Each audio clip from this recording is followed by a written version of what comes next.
Maayong buntag kanatong tanan, dalay ko ng Dios sa atong mga kinabuhi, kita nagapadayon ani nga buluhaton. Salamat sa Ginoo sa iyang kusog, kabaskog. Salamat sa iyang gugma, nagaprotektar ka nato. Nga aning adlaw sa Domingo kita nakatigom, nagapaminaw, nagasimba, dinuyugan sa atong tagsa-tagsa ka mga gadget nga diin kita naghimamatay tungod kay aduna pa kitay protocol nga gisunod o kita nga magasunod niini magakalipay lamang kita kay bisan pa man sa kalisod sa panahon wala gyud putla ang atong panimbahon, wala tagidid-an sa pagsimba, wala tagidid-an sa pagwali sa online streaming. So salamat sa freedom nga gihatag. Ang gidili lang nato nga dili ta matakdan. Giproteksyonan ta sa gobyerno nga dili ta matakdan sa virus aning kalibutan na. Ano wala ta din sa pagsimba, wala ta din nga di na ta magwali. Giproteksyonan lamang kita. So nagapadayon gyapon ang panimbahon. Naagi aning online streaming. So, salamat sa tanan, salamat sa kalipay kadasig. Nagapadayon kita sa pag-abri sa itong mga gadget. Tinguha sa itong mga igsuon na bisan wala sila gadget, tinguha nila nga makadungog ani nga mga wali sa kapasturan sa nagkanalaing kasimbahanan nga nagpadayag sa kamatuoran. So nagtinguha gani sila nga wala sila mga gadget. So dako itong pasalamat. Kita na yung mga gadget nga makadungog sa wali sa mga kapasturan. Dako kay nato og privilege. Muna itagaantag pabor sa Ginoo. Apan subong palandong usahay kay dili na ito maabre ni. Labi na gyud kong pulong na sa Ginoo. Ang uban gani naghilak kay gusto yung magapaminaw pero wala ikapalit. Nag-agulo tungod kay gusto makabati ang sa online pero walay mga signal, walay mga internet. Apan subong palandong usahay kay ang naay kumplito dili pagyud kaabri sa ilang mga gadget o dili gusto maminaw sa mga walis mga kapasturan sa nagkanalain nga area aning kalibutan. So sa atong pagpadayon kinahanglan kita giya ni ining tanan kay dili ta kagawas, dili ka tapok-tapok. So unsa may giya nga atong pangayon sa Ginoo sa adlaw madasig gyapon kita. Madahig gyapon ang iangalan sa atong mga kinabuhi bisan na ata sa tagsa-tagsa ka panimalay. Wala laing makahatag nato ani giya kundi ang Ginoo lamang. O ang atong uluhan aning kabuntagon nagahiskot ng secret of guidance. Kung wala lain na, marugid ang prayer. Prayer is a secret of guidance. Wala lain gihatag ng hinigiban ang Ginoo. Kadiin kita mapanalipdan, magiyahan sa sakto. Marugid ang pagampo diya kaniya. Muna itong pagatunan ng kabuntagon, kita nato niya sa Colosas, Kapitulo 4, 1 ngadto sa 4. Atong andamon itong Biblia diya, atong abrihan kini diya sa Colossians chapter 4 verses 1 to 4. Magabasa kita sa pulong sa Ginoo. Verse 1. Master, give unto your servants that which is just and equal, knowing that you also have a master in heaven. Continue in prayer and watch in the same thing with thanksgiving. With all prayer also for us that God would open us a door of utterance to speak the mystery of Christ, for which I am also in bonds, that I may make it manifest as I ought to speak. Mag-aampo kita, Ginoong Diyos, salamat sa pagbasa sa iyong pulong. Panalangin ni kini nga kini makahatag og dugang kay balo sa matag usa ka namo. Magkapalikon sa Kristohanong kinabuhi. Kristohanong kinabuhi. O kini pod madasig namo ang uban pinaagi nga pulong nga kinipod mahimo kami panalangin ngadto sa uban. Kaya rami kaalam kanunay nga langit nun pinagi sa balang espiritu sa pagtudlo niya kanamo sa mamutang langit nun.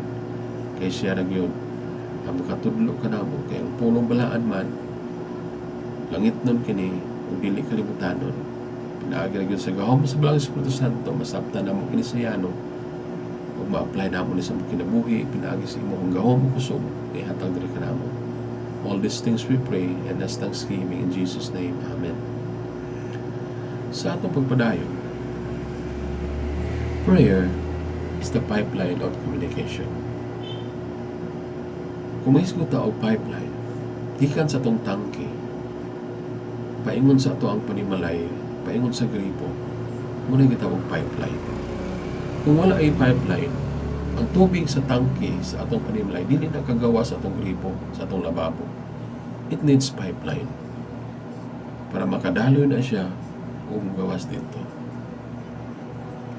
Sa atong mga kinabuhi, ningon si Pablo, sa verse 1, nagtudlo siya og equal at just sa usa ka agalon ngadto sa iyang servants. But sa ubos ningon siya, knowing that you also have a master in heaven. That's the proof that we naagitay master in heaven. Muna punto ni Pablo, pagpadayag nato kung naamagad tayo master ng kalibutan, labang dako ilalang ni Pablo ang bersikulo na dili na to malimtan na naagyo tayo labaw ng master in heaven, and that's our Lord, our God, the Jehovah, the God the Son, the God the Father, the God the Son, and the Holy Spirit, which is in us. And that God the Father, the Jehovah, which is in heaven, muna siya ang master sa tanan. Kana muna yukbuan samtang ang iyang anak na apa ni kalimutana, the Lord Jesus Christ, our Savior, wala na siyang gibuhat kundi pagtuman sa sugo sa iyang master in heaven, which is the Father, ug munang every day, 40 days and 40 nights in a solitary place, mutabok dito sa pikas. For what? To pray. Why? Because there is power in prayer. Ang tanang nabuhat ni Jesus Christ, the miracles, feeding of 5,000, healing, sacrifices, suffering, and even on the cross, the death and the resurrection, it is the power of God. And that is pinaagi na itong Jesus Christ kanunay nag-ampo sa iyang amahan. And the Father in heaven saves the Lord Jesus Christ mintas na pa siya ni kalputana, and even to death and to the resurrection, because Jesus Christ pray always to the Father. He always communicate. That's why He knows the Father very well. Mupara sa itong mga kinabuhi, dili matawag og relasyon ang usa ka banang asawa kung wala na sila tibugay sa tibong lang kinabuhi sa isa ka panimalay. There is no good relationship. Bisan isa ka bulan dili magtingog ang banang asawa, dili gani siya makonsider og good relationship. O dili po ta makonsider as good Christians kung dili ta mag-communicate sa atong masters. Because prayer is part of our life. Prayer is not an option. It is an order, a command. Ask and it will be given to you. Seek and you will find. Knock the door and it will be opened to you. That's a command. That's an order. So prayer is not an option. It is part of our life. Unang kinabuhi ni Pablo, may nakita ni Pablo sa iyang paglakaw aning kalibutana, sa iyang pagpangalagad sa Ginoo, walay laing taming si Pablo ang ibuhat sa iyang kinabuhi. Walang ginang pag-apo. Now prayer is the secret of guidance. Sa isa itong kinabuhi, sometimes prayer atong buhaton lang ni in case of emergency.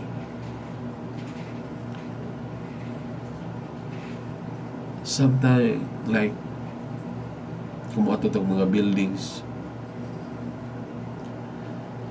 na ay mga exit because of kanang mga fire exit kung in case of emergency.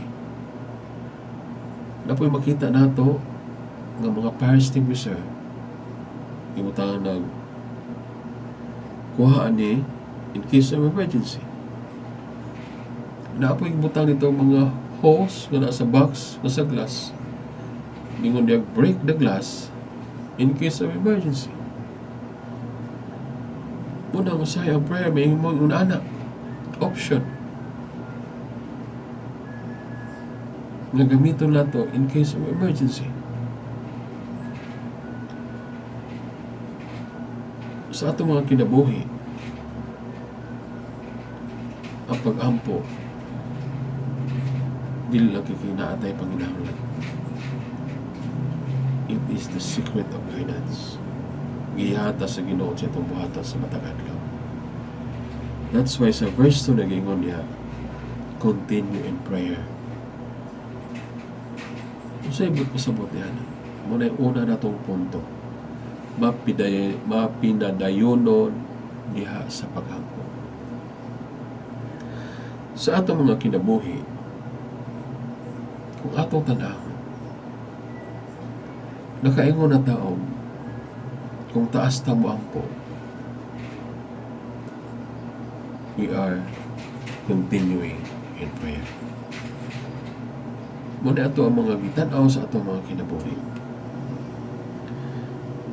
Continue steadfastly. Ang buot pasabot niya na. Si Paul, kanunay mag-asiskutan na ito, devote yourself in prayer. Kanunay gibalik-balik ni Paul ang prayer because that was part of his life. Continue. So, ang buot pasabot niya, di na siya ingon nga, how long you pray. Ang buot pasabot niya ini, kung unsa ka mapinayayunon diya sa pag-ampo, do not give up in prayer. That is ang buot pasabot niya na continue in prayer. Not giving up. It is not how long you pray, but kani nagpasabot steadfastly, dili ka mo give up in prayer. Because sometimes muampo lang tang ganahan ta, muampo lang taong natay joy. Pero sa panahon gani nga wala ay, di ko tamampo kay gilaay koron, dili ko muampo. Dili gina siya ma-apply sa verse 2 nagisulti ni Pablo, devote yourself in prayer. Continue. It is not how long you pray. Never give up in prayer.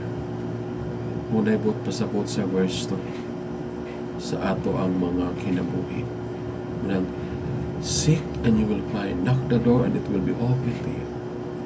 Nagisulti sa isa ka parables, ngayon nangayo kaniya sa ka strangers di ato siya po ni Malay. Nangayo kaniya o something na makaon. Apan ingon ang isa ka panimalay nga wala ako'y ako dire pero hulat diya kay mo ato sa ko ang silingan. O pag-abot niya dito siya silingan, ingon siya nga nanuktok siya. O gibalibara siya sa mga silingan nga dili na kumakahatag kanimo. Kaya na mahuway namin nga tulong no ko ang mga anak. Apan wala yun siya muundang sa pagpanuktok. Hangtod yabrihan og siya kitagaan. That is what Paul says in verse 2. Do not give up in prayer. It's just a matter of knocking. Munakta sa door 3 times. Tuk, tuk, tuk. Tinatabrihan, knock again. That is what continue in prayer. It is a bumbling na prayer. Clanging cymbals na prayer. It's not that. Bahalag mo buo na, but you never give up until God will give it to you. Ma-discourage mo ko dahil ta kay atong pag-ampo sa iskabulan wala tubaga. mawalaay na yung mawala na gana itong mangluod ta sa ato ang mga kinabuhi. Ang tumabot ang panahon na nganong wala man mo tubaga kung paghapon. Nakadungog ba ka sa paghapon? Niabot na dahil ang doubt sa kinabuhi. But God says, devote yourself in prayer. Pasabot niya na. Prayer must be part of our life. It is not an option. Dili lang na mo ang po kung natin panginahanglan. Why?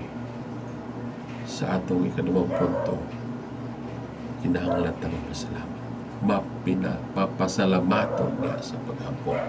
Verse 2, in the same way, watch in the same way with thanksgiving. Ang atong pag-ampo niya, dili lang kay mapinadayonon. Apan aduna po'y pagpasalamat. Watch in the same thing with thanksgiving. Bantayanan yun nato ang atong mga kinabuhi. We must be watchful in everything. Why? There is danger and blessings. When we pray and we knock the door, we continue in prayer, then God answer our prayer. Sa batiyo na to, joy.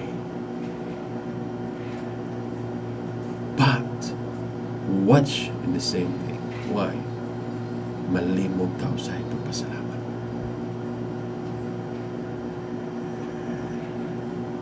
Ma-enjoy na to sa blessing, pero malimtan na to ang blesser. Hangtod maabot ang panahon na enjoy na to sa blessing, o wala na ta nangalakad, di na ta makita sa simbahan, kaya na-enjoy na ta sa blessing. Watch, Paul said in verse 2. Continue in prayer. Watch in the same thing with thanksgiving. Kaya muna yung danger eh. Muna kasagara, yun nga testimony, makita na. Sa wala pag isa tagaing trabaho sa Ginoo, kasi siya gluhod sa Ginoo, halos muhilak linuhod sa Ginoo, daghang promise diya sa Ginoo. Sa wala pa tagaing blessing, grabe og bargain sa Ginoo. Tagaan lang ko ni mga nilo.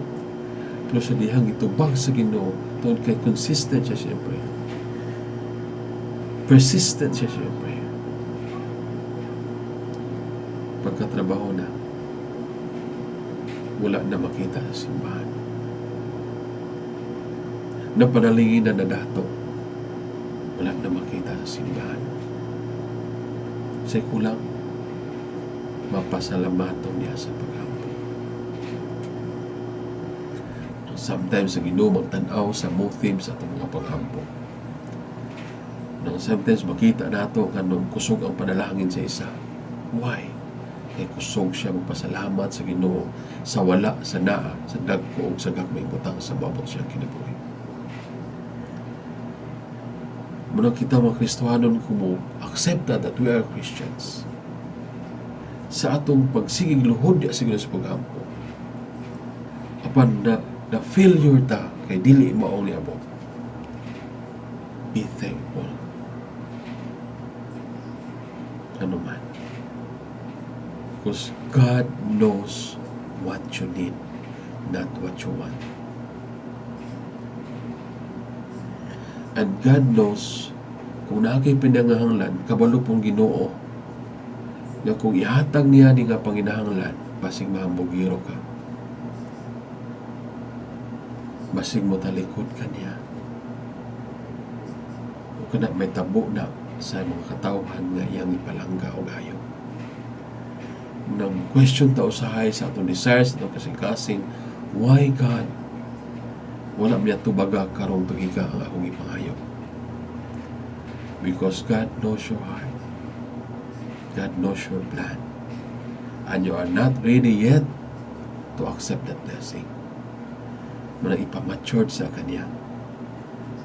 Munang another year na po, ngayon mo paabuton, ang nga blessing, then ayaw give up. Do not give up in prayer. Do not give up in serving Him. Kaya ipamature lang ka sa Ginoo sa mga butang nga imong pangayo. Kaya kung iyang ihatag ni, you are not ready yet because He love you so much. Dili siya gusto nga masalaag ka, ini kadawat ni mo anang imong ipangayo sa imong kinabuhi. And you must be thankful. Tanaw man ang mga tao ni kabulong pasalamat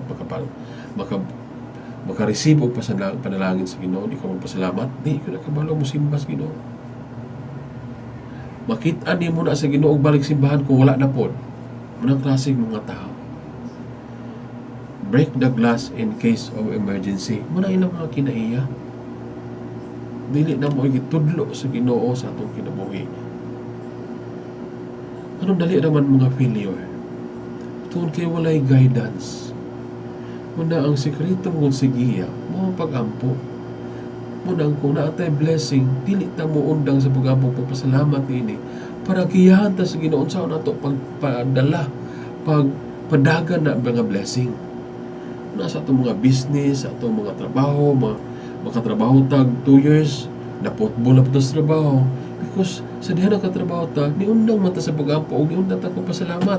Then the guidance was not there anymore. Di na tagiyahan niya, unsaon ano pong trabaho. But the true Christians, that God loves so much, Moisel yun na sila bisan asa ng trabaho.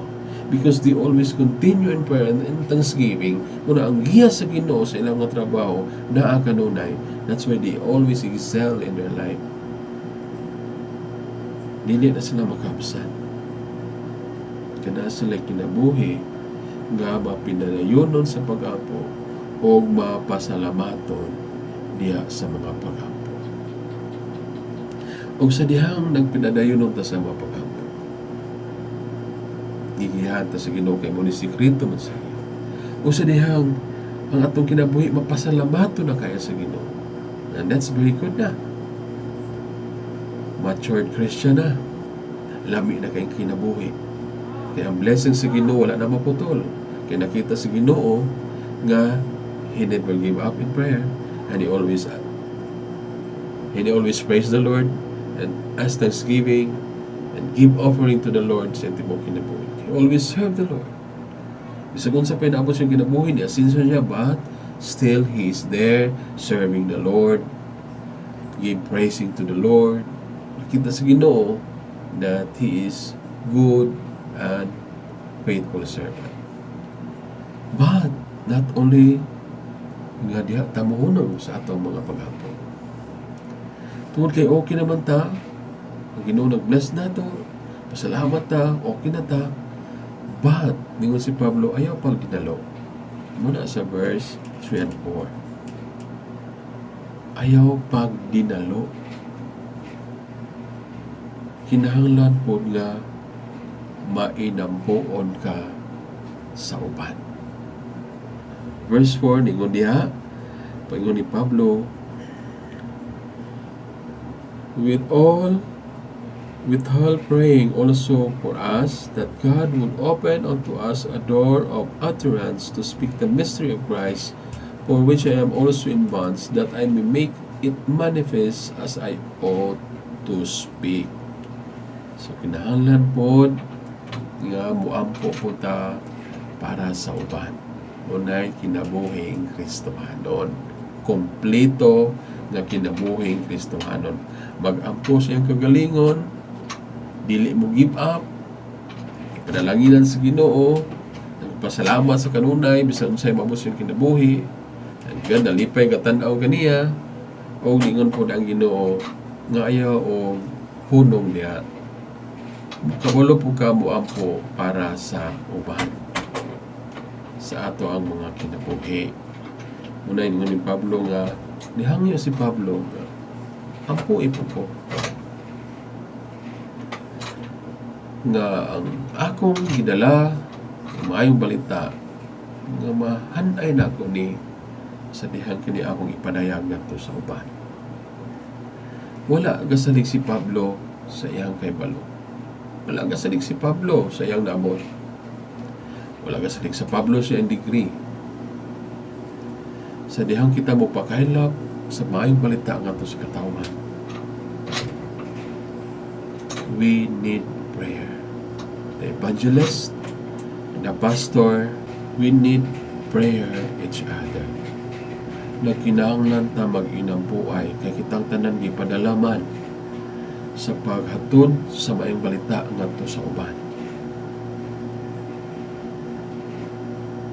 We are being blessed. We pray, God bless us. Because we never go. Then we know how to ask thanksgiving.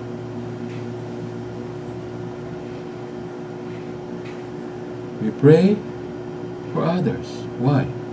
Because God told us to do so. Pinag-importante, iingnan ta sa Ginoo na sa diyang nahimo ka namong misahiro ayaw pagsalig sa imong kalingon. Nagkinahanglan kag pag-ampo sa uban. Subot pa sabot. Kung kita magdala sa maayong balita, dili dayta kinahanglan nga moadto dito sa dihang moadto dayta sa gubat sa pagdala sa pulong sa Ginoo. Kinahanglan gid ay biporta moadto hanigan gyud sa pag-ampo. Dili lang ang moadto kun dili kitang tanan nga kauban diya sa iglesia. Unay tambang ni Pablo nga mag-inampuay kita. Importante ang pag-ampo alang sa mga magbubuhat. Alang sa mga pastor. Why? Kaya ang ato mga pastor, ang ilang pagdedicate diya sa bulaton sa Ginoo, naani sila yung mga gwapo nga trabaho, apan ilan na give up tungod kay naa sila kalipay diya sa pagpangalagan sa Ginoo. That's why they need us. They need our support, especially in prayer. Daghang kay mga pastor kan makita nato, uban manager sa bangko, uban mga engineer, uban mga maestra, dagko mga posisyon pero give up nila ni kay gusto sila mga lagad diya sa Ginoo, may pakailap sa mga balita. That's why they need our support. Dili lalim ilang desisyon, dili lalim ilang commitment, but they love to preach. That's why they need our support, especially in prayer. So sa atong mga kinabuhi, salamat kay mapidayonon ta sa mga pag-ampo. Makita nato na sa prayer meeting. Makita nato na sa intercessors kada Sabado sa atong iglesia. Makita nato na sa Wednesday sa atong iglesia. We pray standing in the gap para sa uban. Para sa mga kaigsuonan. Para sa mga magbubuhat. Para sa ato ang mga trabaho. Para sa atong proteksyon. Na ay nagluhod nimo igsoon. Wa man siguro na makita nimo. Apan na ay galuhod nimo kada Miyerkules, kada Sabado, nga katawhan nga nahigugma diya sa pagampo para sa uban. Apan isa sa akong nakita, mismo ako na subo nga nag paminaw niini. Daghang mga kaigsuonan nga mag-text ako, Pastor, sorry dili mi ka-appeal sa Wednesday sa online. Pastor, sorry dili mi ka-appeal sa intercessor kada Sabado. Kay wala gyud mi internet diri. Na mi cellphone, Pastor, mo data mi pero hinay kayo di mi kasulod. Nangkamot og load 50 pesos, 20 pesos para mag-appeal. Pero dili gyud kasulod. Pero daghan kay sa iglesia makabalo mong yutang kusog ka islang mga signal, mga internet, kwapong mga budget, maka-afford.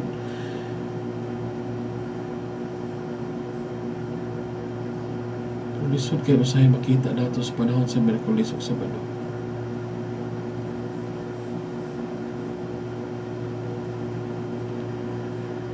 Wala ta kabalo kung sa ilang kabisi, wala ta kabalo kung sa mga babag. But if you are a Christians, and if you love the ministry in the ICCI, then you have to stand in the gap.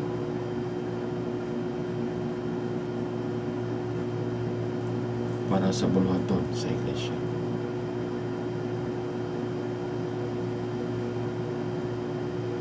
Salamat sa kaigsuunan nga nagyud ang consistency. Na mo apil gyud sa Miyerkules.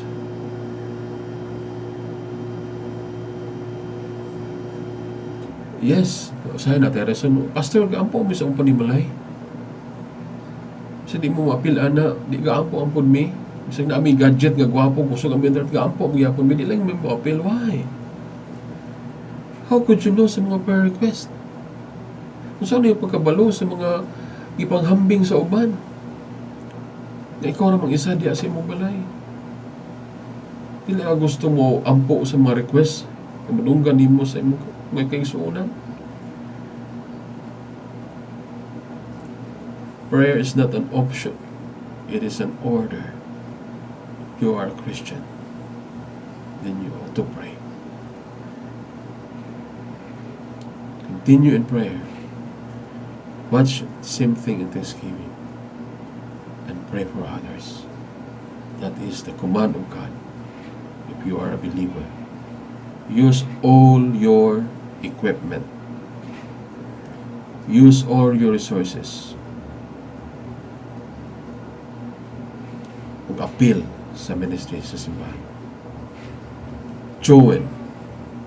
Gusto mo join, pero di lang gusto ka join kaya wala sila resources sama sa imuha. You are blessed and you are favored because makapalit ka na. But still,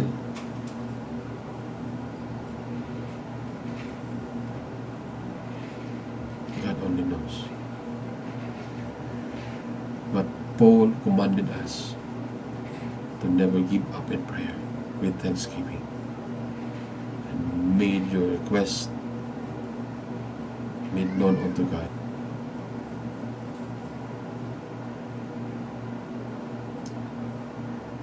Wala rason nga din nato simbahan.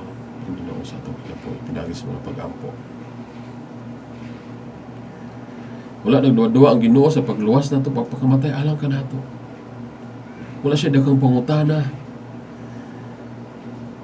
sa atong mga kinabuhi, sa iyang pagpakamatay o pagluwas ka nato. He did it for love. That's why sa atong mga kinabuhi, we are not allowed to question God.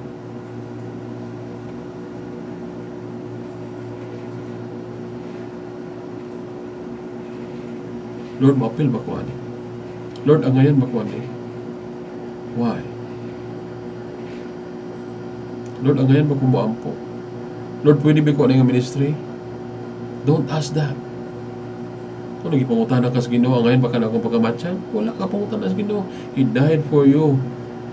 Sa unsa pa imuhang kahimtang. Then serve Him without asking question if you are fit in this ministry.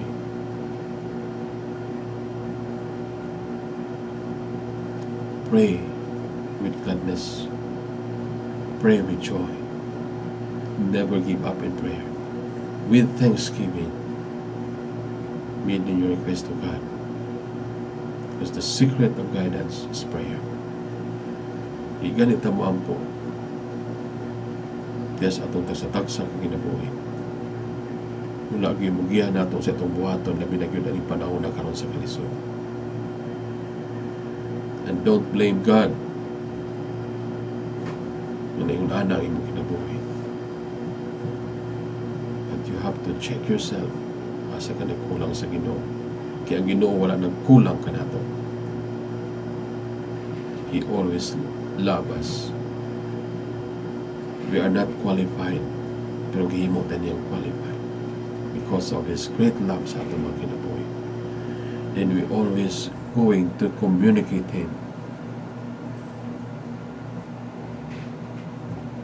Nga naman, communication shows a good relationship. Wala ganito mailan. Kung wala yung mayang relasyon, di magbiya magbungol biya. Kung wala yung relasyon, sa kasawag ba na, basta wala yung mag-away, magubang ang relasyon, magbungol biya. Then, ano mo yung bungulan man ang Ginoo? Masuko ka siya, ha? Na ang Kristohanon, kanunay nag-ampo sa Ginoo, mga Kristohanon nga naay maayong relasyon sa Ginoo. Prayer kinahanglan mahimong part sa atong kinabuhi. Pray without ceasing. Ang tragedy nga mabot sa itong mga kinabuhi, you know what? Dili man ang unanswered prayer, unoffered prayer. Huwag makamuampo.